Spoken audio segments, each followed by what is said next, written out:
আজ রামনবমীর দিন রাম পূজা করে গৃহে প্রবেশ করবার সাথে সাথেই দেখি এক রাম ভক্ত পবননন্দন আমার এই গৃহে আমার ছাদের উপরে এসে আবির্ভূত। তখন তাই আমি আমার সাধ্য মতন তাকে একটি রম্ভা দান করলাম।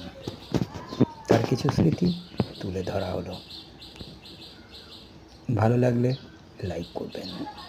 নমস্কার, ধন্যবাদ।